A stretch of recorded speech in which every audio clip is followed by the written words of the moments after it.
If you have an interest in horses and love learning more about horses, the horse industry, teaching, or even managing your own horse business, then you're in the right place. We would love you to join us on our mission, which is to improve the lives of horses around the world through the education of riders, handlers, and trainers. So get comfortable, listen in, and enjoy. This is another of our popular Listener's Choice interviews, which we're playing over the weekend. We've chosen the most popular interviews for you to select the Listener's Choice winner. If you're not sure how the Listener's Choice competition works, have a look at horsechats.com/choice for the rules and the leaderboard. If you have the same vision as International Horse College, which is to have a world where people safely appreciate, respect and enjoy their horses, and the horses appreciate, respect and enjoy their people, then have a look at their website, internationalhorsecollege.com, registered training organisation 31352. Now I am excited to bring again another repeat guest, Jo Hoole, who's been on Horse Chats before. If you go back and search Jo or search for Hoole, you'll find out more about her. She's an eventing specialist and is still a competitor. And we did talk a little bit about the last episode about tips on fitting the event horse, and she promised she'd come back. So true to her promise, she's come back and she's teaching us today about 10 tips on fitting the event horse. How are you today, Jo? I'm good, thank you, Glenys. How are you going? Yeah, really good. Jo, this topic, I know that you've done a lot in this, but just tell us specifically a little bit about your background and where you've got the knowledge to be able to talk about this subject, this specialist knowledge. Okay, right. I was eventing in my teens, lots of different horses, 4 owners as a junior. I didn't actually own my own horse then, so I rode a lot of different horses for owners, and it based in yards. So fitting, right from the beginning, I was taught about fitting in a very methodical way. But then I ended up working in quite a few yards, all the way up to 4-star yards. And these are yards in the UK, aren't they? Yeah, these were in the UK. I was born and grew up in the UK before I travelled late teens. So I was based there working in these yards. So we'd be riding the horses and doing all the stable management and doing all the fitting work. And it became really drummed into me. And then moving on with my own horses from then on and coming over to Australia, I've continued to sort of follow that sort of pattern. And a lot of time when I read books about fitting or event horse training, this typical sort of fitting plan comes in to a lot of the books that you pick up. So it's a very sort of structured standard. And I found it's a great way of protecting against injuries and giving the horses a progressive, steady preparation so that when you arrive at the event, you're ready for it. You're more than ready for it. And I think I was inspired because when I'm coaching, I get a lot of riders sort of ring me up and say, I need to go cross-country training. And I go, yeah, I'm doing a one-day event next week. And you're like, panic. And I sort of tentatively, so what have you been doing, for the last 6 weeks, 7 weeks? I pulled him out the paddock last week and I've schooled a bit, but I'm going to go for it. And I'm like, oh my God. So yes. I really felt that it was important. And there's a lot of people in professional levels and riding at higher levels that know this and they have their own variations. But quite often, and especially riding club, people are not so aware of all the factors and how it can help them. And how it can protect them as well. So it's sort of something that I felt inspired to bring to you. Good. And I think if it can help some people and ultimately help the horse, then, that's the main reason that we're doing it for, isn't it? Yeah. And passing on this knowledge that people have.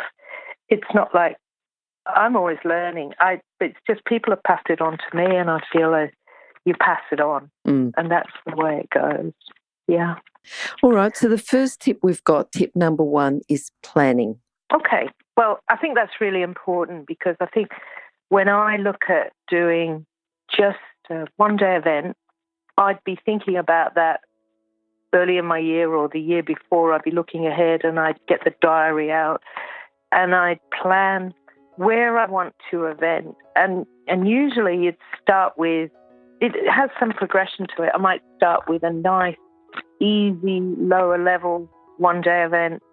Say I was going to start in March, and then I might be looking at April. There might be another at that level followed by a more difficult level. Then I might look May, perhaps a course that I know is a little bit more difficult. I might fit a spell in for a rest, me to have a holiday, horse to have a holiday. And then I might be looking at the spring events as well. But I'd be looking in advance of the year of what do I want to achieve in that year and where are those events so that I can literally work backwards to when do I start my, it has to be at least a minimum of 6 weeks, say a 6 to 8 week program to prepare the horse's fitness for the first event. Mm-hmm. And I go onto all the websites, I look up where the local dressage comps are, where the local show jumping is, what training, what clinics, what fits in to my program. So when the horse is ready to go and do a dressage test, can I find something where I can take them locally to just run through a test? What show jumping clinics are on? And being in a rural area here on the border, we've got a limited number of competitions we can get to and a limited number of training clinics. So you have to really look at it carefully and do quite a bit of research on the dressage event, on the show jumping comps, on the Victorian and the New South Wales eventing sites so that I can sort of pick a program. And once I've got an idea on that, and I've got a few young riders who I work with, they'll come round and we'll have a coffee and we'll sit down and we'll do an action plan. And they'll say, look, what do you think I should do as my first event? And we do a lot of planning. Yep. And that gives you your starting, because you need to know that you reach the event at the right point of your fitness. Mm-hmm. Mm-hmm. For the horse, and also rider fitness as well. That needs to be planned in. Yep.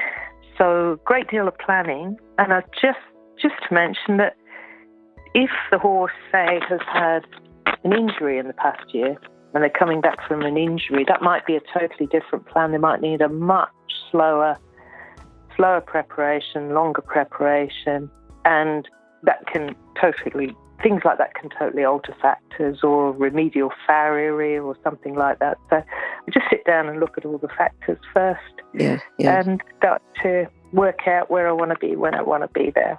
And I like the way that you do it with a group of your riders, not just individually, but you're maximising your time, but you're also putting it in that they can learn from each other, that every horse is an individual. And even though you might have a general overall plan for the season for the horses, each horse is an individual, so you're still considering each of the horses as individuals. Yeah, I like that. When we're out as a group, this is off, but cross-country training, I ask the others, what do you think about the approach that horse did? What do you think about the way that jumped? And quite often they're in a couple chatting and I'll go, guys, have a look. Oh, I don't know. Well, think. What do you think? What do you like about it? First of all, what's good? Be a positive. What would you improve? And try and get them to analyse and get involved and think a bit more and just sort of work it through. Yep. Yeah. All right. The next one you've got is number 2, and you've got preparation. So you've done the planning, which is, I suppose, part of your preparation, but this is a little bit more specific, this preparation.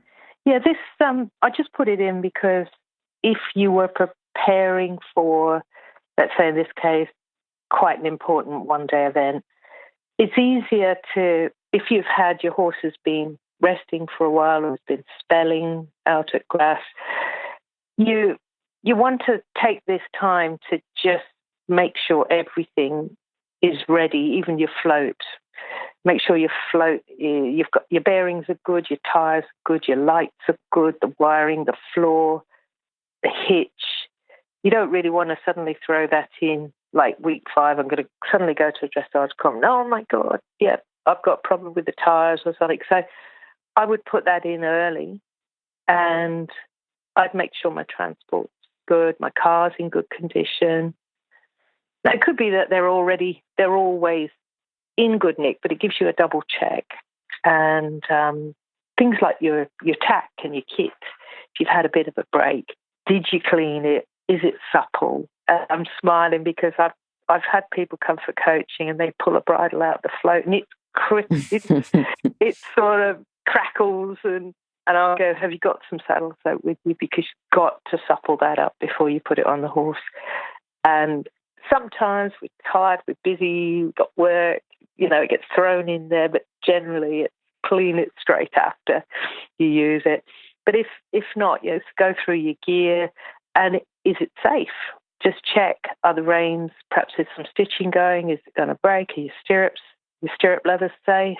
You might get the saddler, because the horse is in a different condition, you might get the saddler to come and look at the saddle. Or you might wait until you've got a couple of weeks of work. It depends how good or bad your saddle's looking. Are my saddle cloths clean? My boots, are they clean? The paddocks. Just have a look round things, your weed control, your fencing, going up to your arena. Just be aware of everything. You don't want to be dealing with stuff, mending things. You're going to be busy getting a horse fit. And quite a lot of people are working full-time. Not many are working in yards. There's a lot of people who they might be studying at school or uni or working. So just make sure everything's ready. Yep. And then you can concentrate on the horse and what you're doing. And it's quite a busy time. So that's what I thought more of prep. Jo, you turned into such an Australian talking about floats and paddocks. So we do have to mention that float could mean trailer or lorry or truck, and paddocks could mean fields or pastures. I had a Google the other day and I've Googled on floats. I was looking at various float designs, yes. And I managed to get a picture of a horse trailer floating down a river, and I thought, hang on a minute. It's not what I meant. Yes. So talk about floating teeth or something. I know, we've been here nearly 10 years now. It's sort of, it becomes your language. Okay, number 3, anyway, is the walk work. We will talk about the walk work and how important that is. I know we've mentioned it before when we were talking on the first interview, and quite a lot of people miss this stage out. It's a little boring. People just don't like to be walking horses for 2 weeks. But if a horse is coming off of a time of no work, they need to get the base fitness. And this bit is probably the most important bit because it builds the base muscle and it conditions the tendons and the ligaments and the muscles before you start anything else. It sort of gives you the whole groundwork that everything else gets built on. And it could be that the person's already been riding out in the country, the horse is in a paddock. They're doing a certain amount of work, but I would then probably skip to bringing in a little bit of trot, but I would definitely still be walking out. And basically you start from a 20-minute walk daily and you work up gradually over 2 weeks to an hour or an hour and a half, which sounds a long time. It depends where you're based. So I've been based on agistment yards where we walk the tracks around the agistment paddocks. To agistment, you need livery, don't you? You mean livery? Yeah. Yes. Livery yards. Yeah, so I call it livery in the UK. Yeah. And livery yards where there might be tracks, grass tracks going round the outside of the paddocks. And then there might be roads and tracks leading off to rides out in the country. So you use what you've got, and you use, if you've got a neighbour who lets you through next door, I've got a neighbour lets me onto quite a big acreage, you can use that and you can just walk in a contact with the horse active. There is an exception when you get a few horses that just will not settle to walk work, and rather than be hanging on to something that's bucking and rearing and getting dangerous, it's better sometimes just to get on and just trot for a while and then come back and settle. But it's the active walking that really builds up a lot of muscle, and I do a lot of it at home. I take them out on a block of land and walk them and make it progressive in time scale, and then gradually bringing in more slopes on a very gradual basis. I was going to ask you, what do you do if the horse is too fresh, who, would be dangerous? But I think you've answered that. I think you settle the horse and then you return to the walk work and do the walk work. Yeah, I had my old boy, who's now 27, he was the first ride out after time off. He was beautiful. The second ride, you got a neck strap and a monkey strap hung on. He would fly back. He was just all his adrenaline, excitement. I'm back in work. And I thought, if I can stay, I've got to stay on him, because I had to cross almost a dual carriageway to get to the country on the other side. So I'd walk him in a little bit of lateral work. So the first couple of minutes, I'd just trot along the track, get to the main road, and then I would literally cross that and do shoulder in or leg yield across the tracks or anything to engage his brain. Mm-hmm.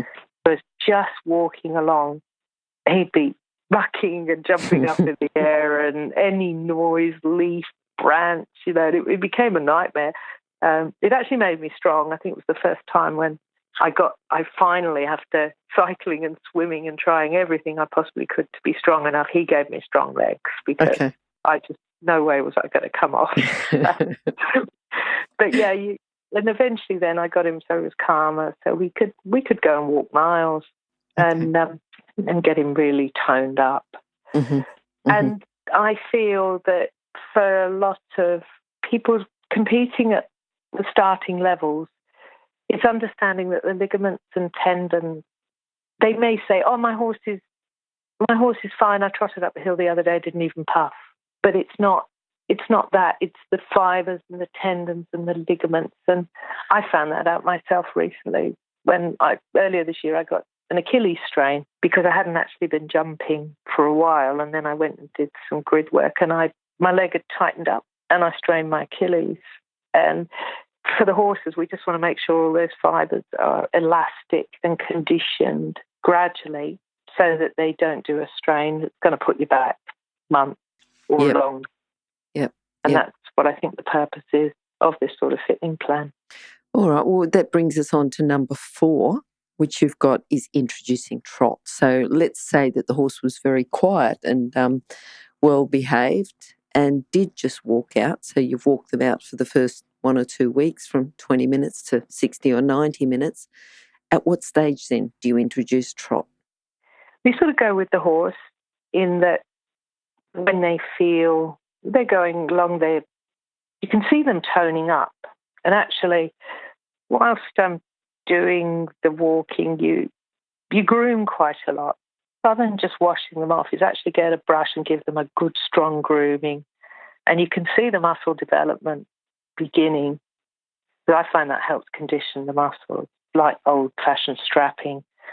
And then you get to a stage where you can feel that they need to go forward a bit. You both need to crack on a bit. You need a little bit more exercise in there, a bit more attention. So you start bringing in trot and you start bringing in hills, but low hills, just sort of a gradual hill. So I would probably trot on the flat for a nice long track. I'd trot along there for a couple of minutes, then walk up a hill that's not too steep, just a gradual incline. I wouldn't trot up it at this stage. I'd just drop my hands, take a light seat, put my legs on and push the horse into an active walk up the hill so that they stretch forward. Rather than just going along on a loose rein, I actually make them work. And the main aim is to try and get them to use their hind legs and push.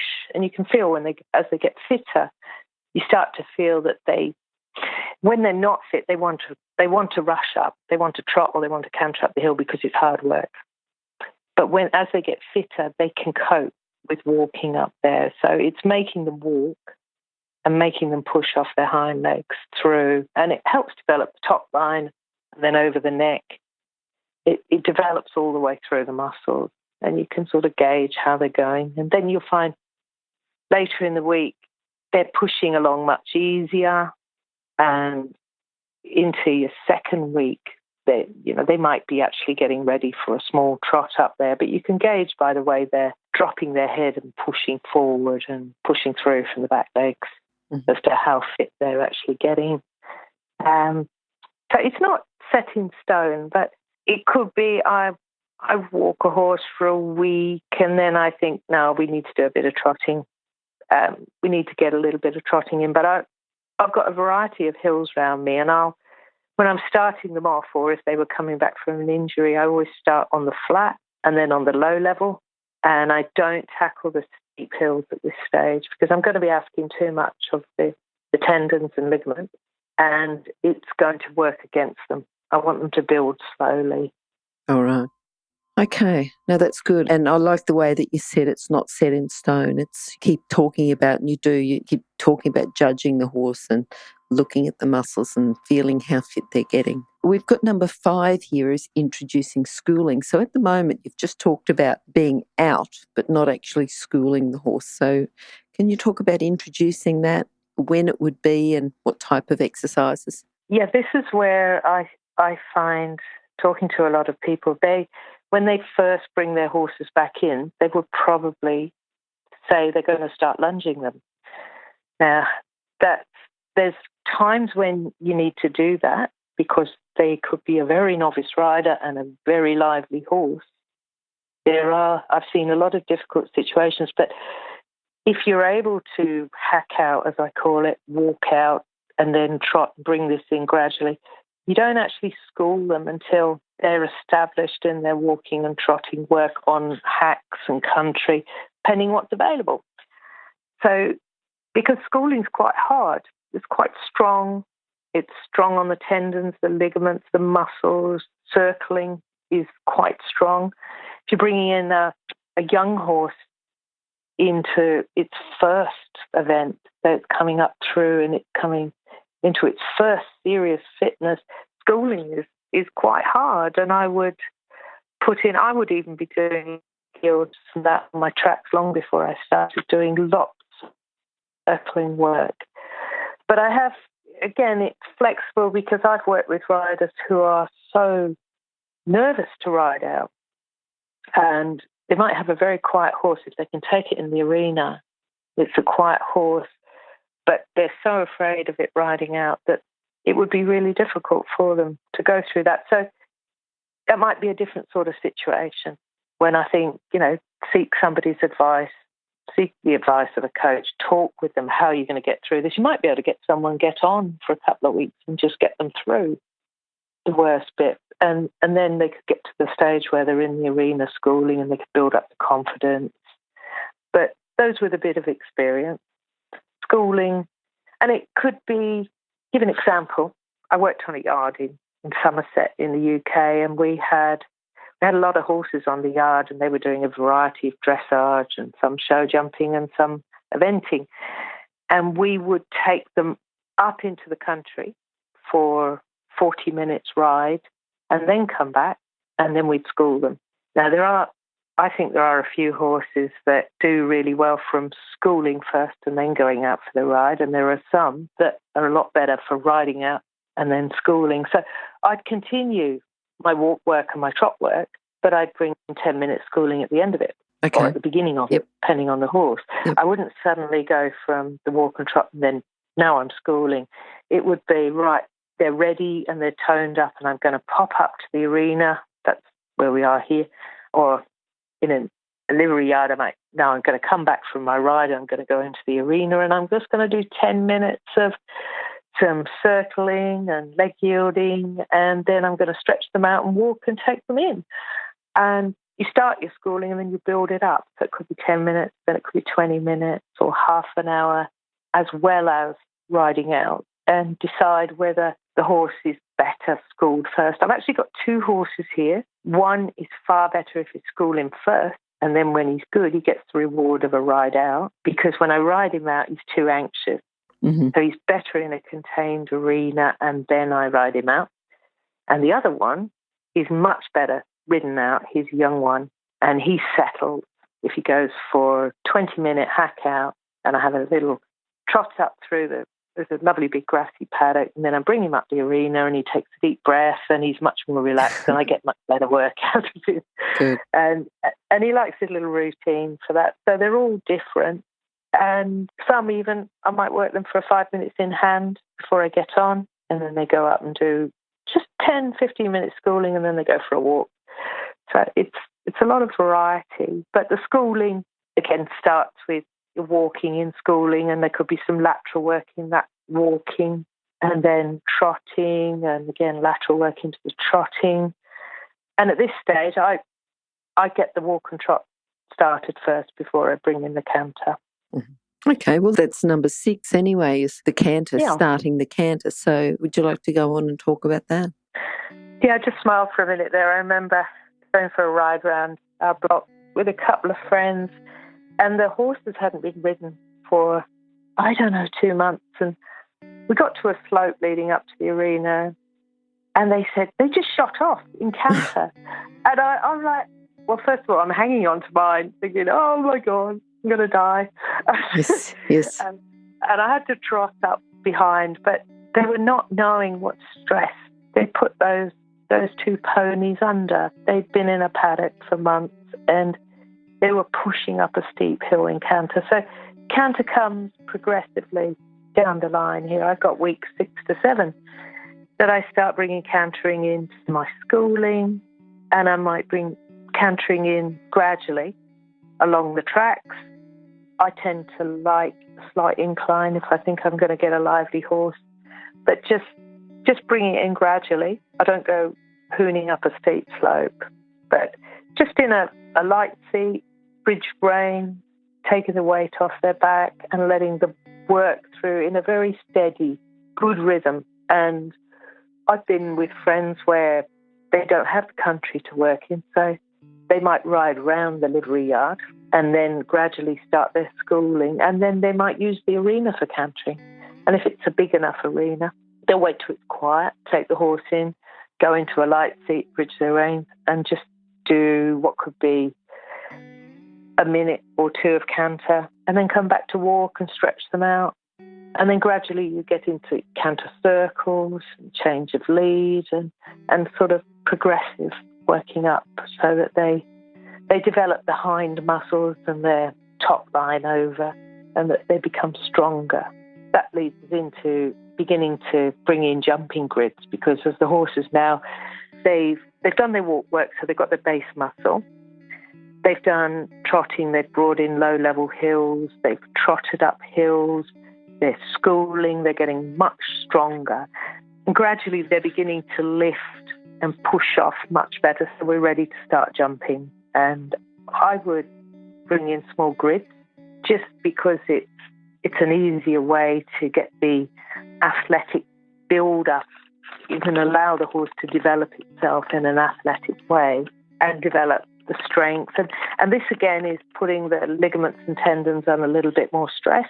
So the walk has just given them the basic conditioning and the trot, but then gradually the low hills leading on to steeper hills, they've been stretching the entry ligament. They've been testing the stretch on their tendons and ligaments. So by the time they jump, they're actually conditioned to do it without creating an injury. And that's the reason for that sort of preparation. So then I would bring in a grid, not a sort of just bounce. That's far too difficult. I'd start off with a 1 stride to a 2 stride to an oxer at the end, or I might bump some interesting little angles and skinnies and things in the arena and just start a bit of variety. And I wouldn't make it too massive at the beginning. I just want them to stretch. It's really like going to aerobics and stretching and relaxing and stretching and just making sure everything and the joints, everything's protected by the gradual build-up. So by building the muscle to protect the joints, that's and while I'm thinking of this, I'm thinking I've not mentioned, and we haven't mentioned the human side of it, that I think, before I start a fitting plan with a horse, I make sure that I'm fairly fit. And I think it makes a big difference. Sometimes I might be swimming for a few weeks before, or I might go to an exercise class, as I'm doing now, once a week to get myself toned, because I don't really want to have time off because I strain myself or a horse. So you're doing that fitting work for a few weeks before you actually start the horse, are you? Yeah. So we're sort of up to week 7 to 8 now. And I really like the way that it's not been a black and white it's been, depending on what this horse prefers, it depends on this, and you've got to remember this. And it's all been, I mean, obviously you're bringing in a vast experience here, but it's been that you've got to keep looking at your horse. That's the thing. You keep coming back through. And even though we're jumping small grids at week 6 to 7, you keep saying every horse is different. So, yeah, so that's week 6 to 7. So you might be up to week 10, 11 yourself. Yeah, I brought a young horse on that I had it backed by a local trainer. I did the initial work and then had him backed. And before that, I swam twice a week at the local pool to get myself conditioned before I got on him, because he was going to be a young, lively, athletic horse. I know the first day we rode out after he'd been broken in, he leapt into the air and did a mighty butt. And I need to be toned and fit myself and balanced, because I think there's nothing more frightening than being really unfit as a rider and having a horse that's under you that's way fitter and way stronger than you are. And the whole thing that when they spook, if they suddenly shoot 0 to 60 sideways over a plastic bag, if you're toned and just fit enough, not saying supersonic, not every day in the gym, but just doing something that you like that tones you up, you'll be with that spook. You won't pull a muscle. As you do more schooling, you're not going to get a stitch. You're not going to hurt so much. And it keeps your body even. So it keeps your weight even in both stirrups. You're not putting more pressure on one side of the horse because you're really stiff, and you're more elastic, and you're able to recover and cope with it. And I think it's a really hard job doing. Most of my life, I've worked in yards, but most of my life I've been working a job myself and kept horses going outside of that job. So I'm really aware of how hard it is to get up, feed, rug, go to work, do a full day's work and come back. And where are you going to fit in your riding? It's where do you fit it all in? And then there are riders that I know in adult riding club that have got children. It's really, really hard, and having horses is not easy. So you've got to work with what works for you. Some people like the early morning, and some people like after work. Some work part-time or three-quarter time, and just find the best time, the best routine that can work for you. Otherwise, people are going to get exhausted and tired of it, and they won't want to continue. And I've been in a situation where I can work a horse 5 days a week, but I've actually done 4 days, or had a very experienced horse I'd worked 3. I'd like to be working 4. It doesn't have to be 6 days a week and 1 day off as you would in a professional yard, because you just can't do it all. Sure. And you've got to get a balance, a healthy balance that's enjoyable, I think. So just bringing us on to the interval training, which we haven't talked about yet, that's point number 7. Tell us about that, because generally you think interval training, are we talking about a 3-day event? Are we talking about a general fitness? What are we actually talking about when we talk about interval training? So if you can maybe explain interval training and when we would use interval training. I've used and I've coached other riders to use interval training for 1-day events. Mm-hmm. But you would take interval training to a much higher level if you were going to do a 3-day event and a higher level. So the initial interval training, what it means is you've got to your canter work is you do, to start with, like a minute of canter and then a minute of walk and then a minute of canter. And I don't know if studies have changed a lot now, but I still think that you work the muscle, then you relax it, and then you work it again, and that develops fitness more than if you just went for a canter and then stopped. It's called that for the interval, is you work, then you relax, then you work again. And some people even ride with a heart monitor, and they can assess how quickly the horse recovers down to its base pulse rate. When you start, they won't recover as fast. They may take the whole minute to come back down again. They may not come back down in that minute. And later on, your second or third canter, you'll find that in the minute they recover much quicker. And at the end of it, they recover much quicker. And that's when you can assess that they're actually getting fitter. And you would You wouldn't work this every day. I'd probably, just for a one-day event, I've told riders maybe just to go and do 1 or 2 canters, 2 canters maybe in the week of interval training, 1 minute canter, 1 minute walk, 1 minute canter, and then just carry on with your ride. And then further down the week, maybe try 2 minutes canter, 1 minute walk, 2 minutes canter in a light seat, just weight off the back in a good rhythm. It's not fast, it's not galloping, it's just cross-country stride. And when you've done 2 minutes, 1 minute rest, 2 minutes, you're nearly at a whole cross-country course, because most courses at one-day events is about 5 minutes. So that's why you'd work that up, and you take a little bit longer in your week's plan. If you're going up to a big event, say you're going to do Melbourne 3-day event, 3-star, you'd want to build up your interval training until the horse could actually do the 12 minutes or 11 minutes of the course, because that's really quite strong canter work. And for the rider as well, to be in a light seat off the saddle. I remember doing measuring round a massive paddock with markers for 100 metres and timing it to get my timing correct at the right pace for pre-novice, for instance, and being in a light seat. And I was in my young 30s, and I could feel the muscle tightening coming up through the leg to the back and up to the shoulders. And I had a good physio as well. but it's hard work, and it's really hard on the body to be 4 or 5 minutes out there for unfit riders. So you're building up your own fitness, and your ability to stay in a light seat really help the horse and allow the horse to bowl on in a balanced way. I think I went out in my, this is, back when they had the roads and tracks in the 3 days. Yeah.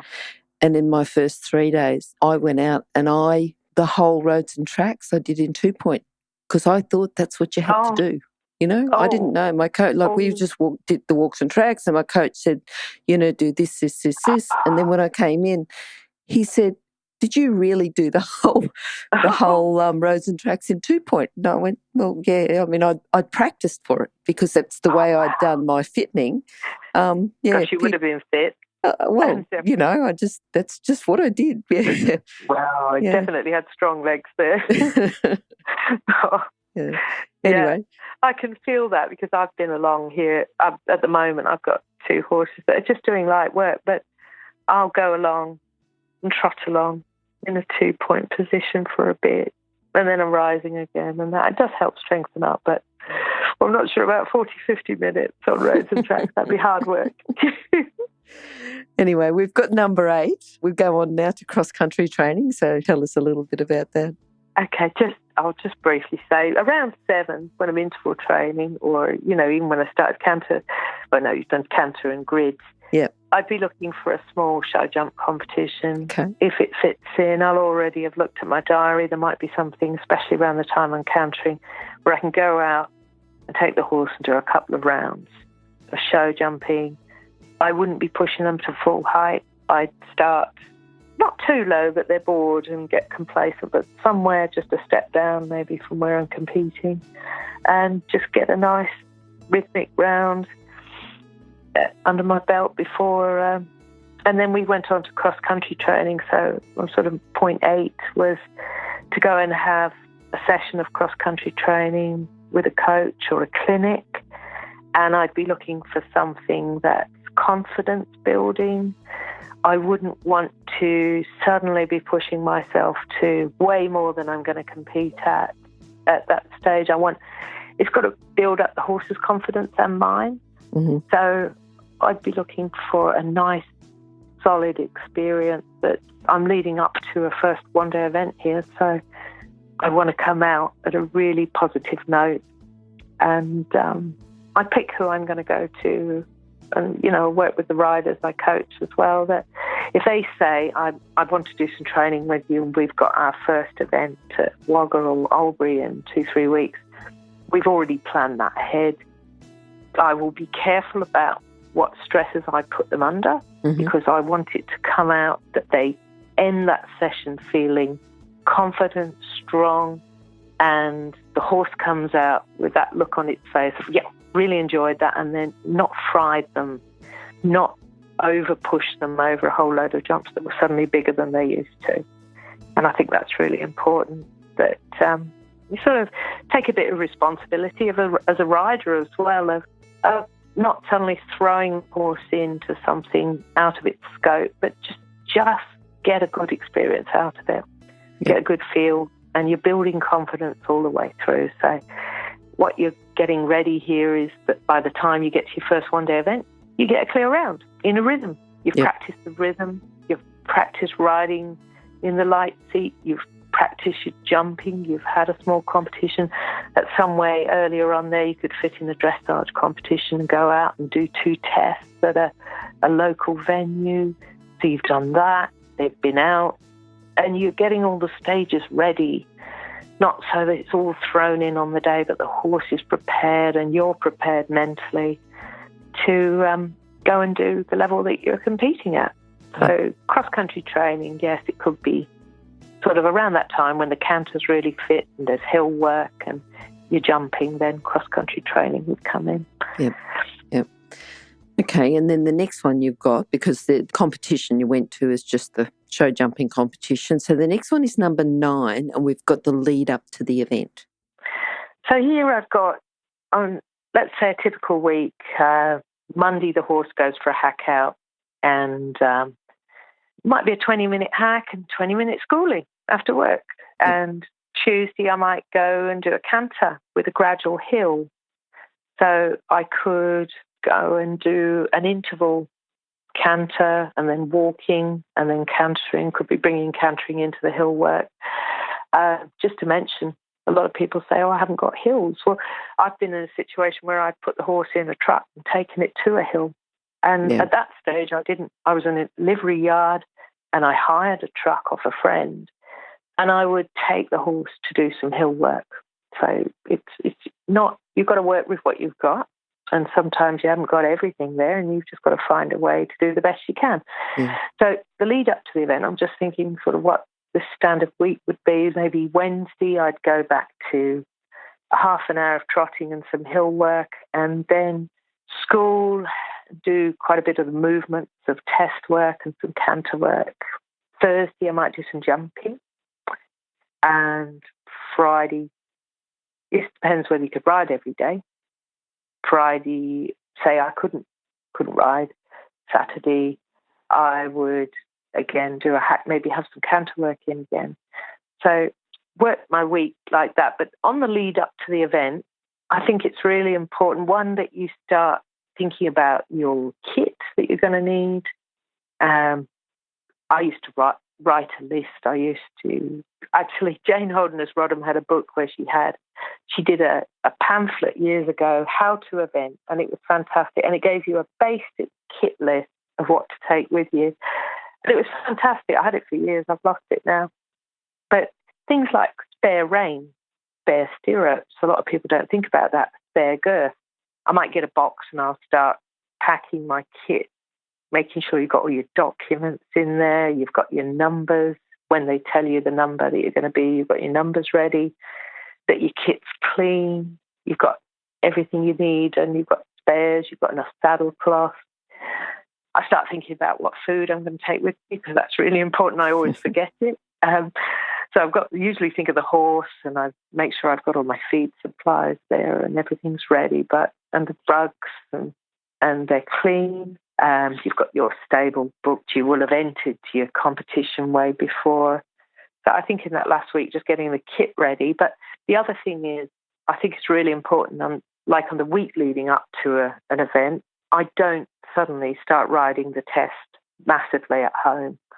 I think all the training comes in well before. You've got your work there, you've learnt your test, you might have gone out and done a couple of competitions in dressage.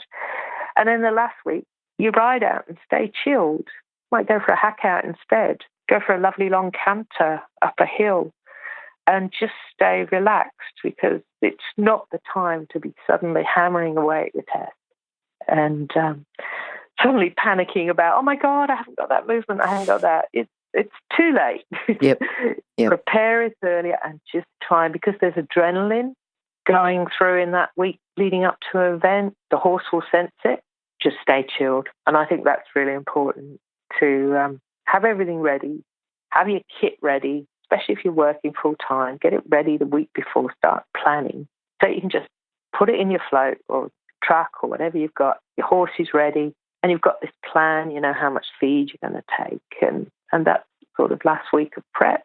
Say the event's going to be arriving on a Friday and a one-day event on a Saturday and then heading home in the evening. Just plan how much feed you want to take with you and start putting it together.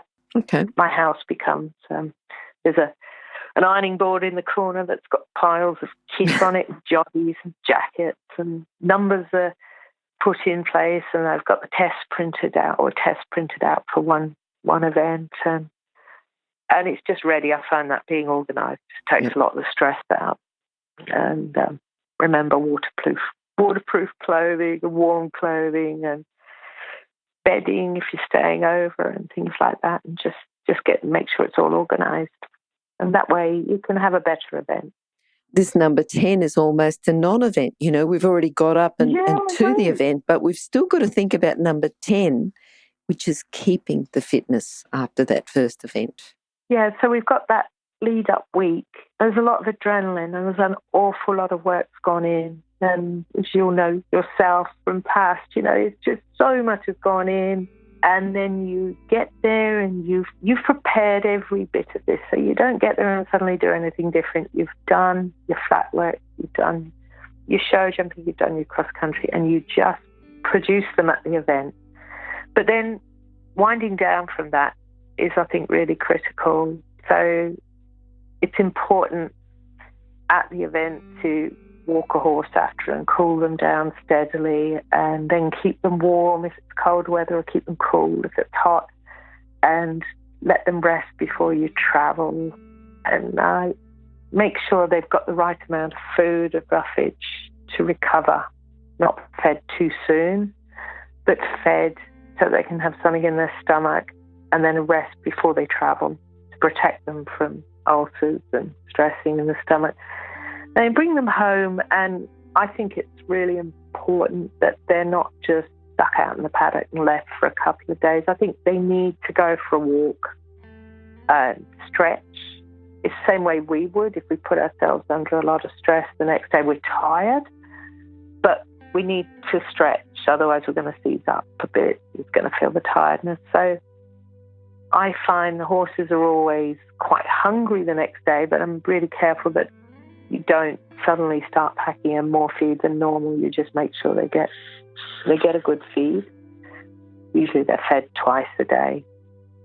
Some people feed 3 times a day in yards, but twice a day when we're working, and lots of roughage, and take them out for a lovely stretch, nothing too stressful, and just have a sort of light trot along and flex out, and then take them back, rug up, back out in the paddock.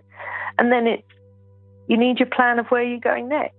So there could be another event in 3 weeks. They may have just light hacking for 3 days, just to wind down from that first event and the travel and all the stress. And then by the 4th day, you might bring in your schooling again. And then you just, nothing too heavy, bring in schooling.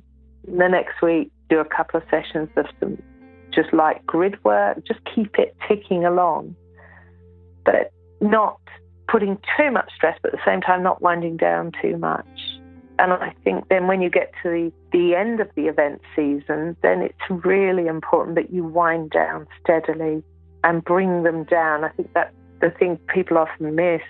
And I was taught that you have to wind down fitness. You don't just drop it off an edge, but you wind it down and you bring them down to a spell through decreasing and coming back down to light trots and then to walking and stretching out, and you're sort of winding them down with their feet at the same time before you put them out for a spell. And that way they can settle into it much better and they don't do themselves any harm. And it controls the energy, because you've got a very, very fit horse that might have at some stage done three or 4 or more or 5 events, and they're in their routine, and they love their routine, and they're fit in their routine, and they they will expect that. So you have to wind down to a level where they could go into the paddock and have 2-3 weeks off or more resting and grazing.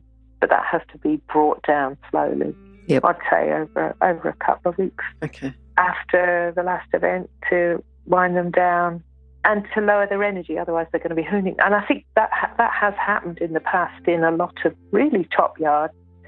That I remember a horse that was related to my horse here, went to Burley, came 11th, was fabulous, and then was killed in the paddock 2 weeks later, broke his leg. And it's really important that they wind down properly and the energy's wound down so that they can become a relaxed grazing horse until the next time they're brought back in. Yep.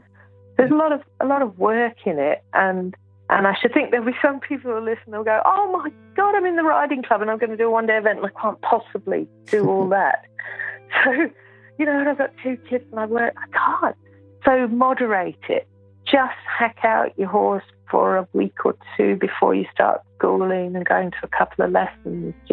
Just trot a couple of hills, go out with a friend and bring it in steadily, but bring that attitude of take it steadily up through and plan ahead. And be cantering before you go and do cross-country training. Be comfortable in a 2-point position. Go and do a show jump lesson before. Don't ever expect to go and do it all at the event and just be brave. It's just not the way to do it. It's too dangerous and too likely to have an injury for a horse or rider. And work as many days as you can in what works for each person. And some horses, some need lots of work and some actually don't need lots of work. They just need the sort of consistency. So it's sort of be flexible and work with it, but try and formulate some form of plan for horse and rider so that you arrive there fit, toned and happy and healthy and in one piece. And just as best as possible, because it is a dangerous sport and we can do an awful lot of things to make it a lot safer for horse and rider and everybody. And just a lot of it's about energy management. And the fittening is really, along with that, we haven't mentioned is the feeding. So I think that's another episode, isn't it? That is.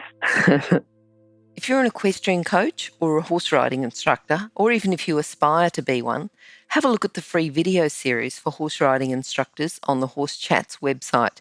Go there now, have a look, horsechats.com. Jo, look, I like the way that you summarised that. I don't think we need to go back through it. I think that was just really good, sound advice. And I think right throughout the whole chat, you talked about flexibility and you just brought in a lot of common sense. And I think, working with people and understanding that people have got different situations and horses are different, so bringing in that flexibility, I think, having the baseline of this is what's ideal, but also saying, but in certain circumstances, this isn't going to work. So I think, again, really good talking to you, and we need you back again. We need you to talk about feeding to go along with this fitness and, as a complement to this fitness. So we'd love to have you back again. And thank you. Yeah. That was enjoy talking to you. Thank you. Good to talk to you. And now, Jo, if people need to get in contact with you, what's the best way? Facebook private message is quite good. I'm on Facebook as Jo. Look up for Jo Hoole, Hoole. Email is good. That's johoole92@gmail.com. When you have the chats come up, is there an option for people to comment and contact? There will be. So through Horse Chat. Yes, and they'll be able to contact you on horsechats.com/Jo Hoole too, or just go to horsechats.com and search for Jo or search for Hoole, Hoole, and they'll find your contact details. You'll have a couple of pages. By the time you do the feeding one, you'll have that one as well, and they all link to your contact details. They'll all have your contact details on them, and they should link to each other as well. Great, yeah. So if anybody's got any questions on that, more than welcome to get in touch and sort of just ask people. It's always ask and find a way that works. Yeah. All right. Thanks again, Jo. I'll talk to you again sometime soon. Bye-bye. Thank you. Bye. If you've enjoyed this chat, then please comment, rate and subscribe. If you'd like any changes or recommendations for guests, then please contact us through horsechats.com. And while you're online, have a look at the government accredited courses at internationalhorsecollege.com. Registered Training Organisation 31352. Remember that our comments and instructions are general in nature and do not take into consideration your individual horses or your individual ability and circumstances. If you enjoyed this podcast, then please leave your comment below.